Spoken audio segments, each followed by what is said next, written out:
Merci beaucoup, Madame la Présidente.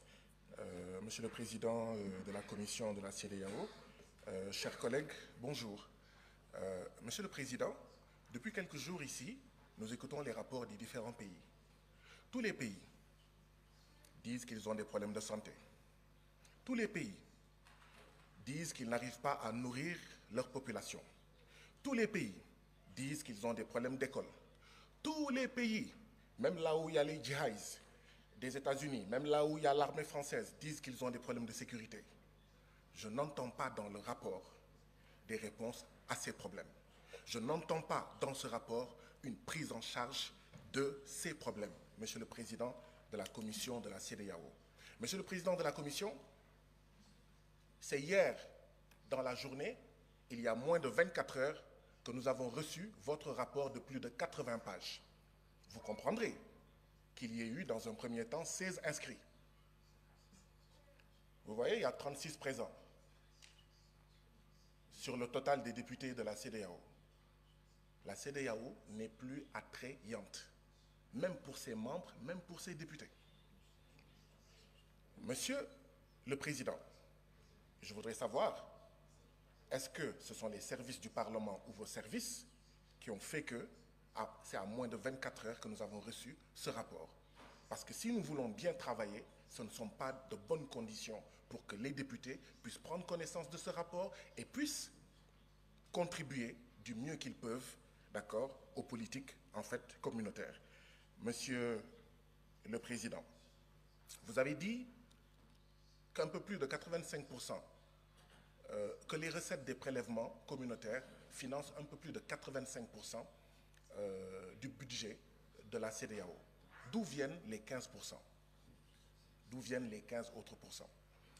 Monsieur le Président, notre CEDEAO va bientôt avoir 50 ans.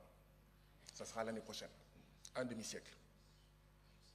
À la veille de ces 50 ans, nous avons le retrait de 3 de nos membres.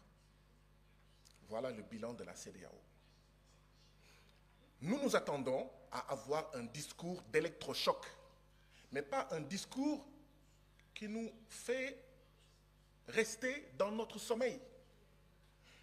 Monsieur le Président, une CEDEAO qui pousse ses membres à assassiner ses artisans, ses paysans, ses jeunes, ses femmes, envoyer ces jeunes dans le désert du Sahara, dans la mer Méditerranée ou l'océan Atlantique, qui pousse ses membres à assassiner leurs petites et moyennes entreprises, en poussant ces États membres à signer les accords de partenariat économique entre l'Union européenne et l'Afrique de l'Ouest. Et tout le monde savait que les accords de partenariat économique, c'est la possibilité pour 85% des marchandises de 27 États de l'Union européenne d'entrer dans nos pays sans payer de droits de douane. Comment est-ce qu'on va régler la problématique du chômage? Comment on va régler la problématique du Sénégal où le taux de mortalité des petites et moyennes entreprises est de 64%? Et je suis persuadé que c'est à peu près pareil dans tous nos pays. Mais cette CEDEAO-là, c'est elle en réalité qui pousse notre jeunesse à essayer de traverser la mer Méditerranée et à prendre les pirogues à l'assaut de l'Europe forteresse. Nous ne voyons pas de changement. Cette CEDEAO qui pousse nos pays à maintenir les bases militaires françaises, à accueillir les djihadistes et d'autres armées d'occupation, parce que cette CEDEAO ne nous aide pas, n'aide pas nos pays, comme le Mali, comme le Burkina, comme le Niger et comme d'autres pays, à faire face à la sécurité. Voilà ce que c'est que la CEDEAO. Mais qui va rester dans un mariage pareil? Un homme et une femme sont mariés. L'homme prend ses bagages et part. La femme dit à son mari, tu vas revenir par la force, viens. Non, c'est de dire, mon mari, pourquoi veux-tu t'en aller? Et on pose les problèmes. Je ne sens pas cette démarche, Monsieur le Président. Et nous devons aller vers cette démarche.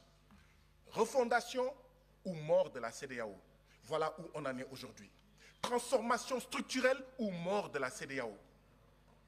Changement profond ou mort de la CEDEAO.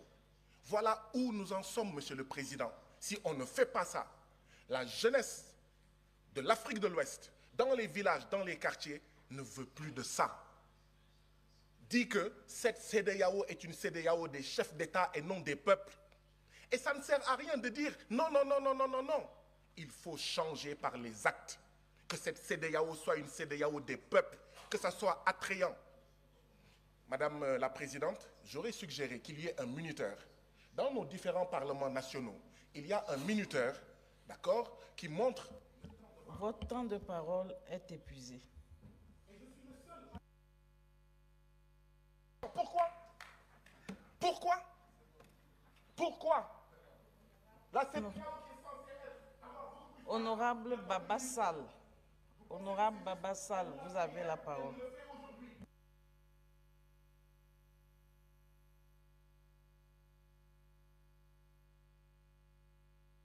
Démocratisme, que les gens sortent de la CEDEAO, que les gens sortent de la CEDEAO.